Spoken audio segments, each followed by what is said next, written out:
Hey everyone, in this video I'm going to be showing you how to make a slip knot.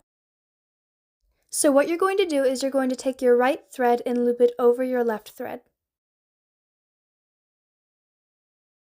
so that your right thread is over and your left thread is under. Next you're going to pick up your loop and then hold it open, and then you take your left thread and you pull it through the loop. Pull your new loop all the way through and then pull it tight. So then you're going to have this really big loop, and so what you're going to do is you're going to pull it tight using your left thread so that your loop is smaller and you can work with it.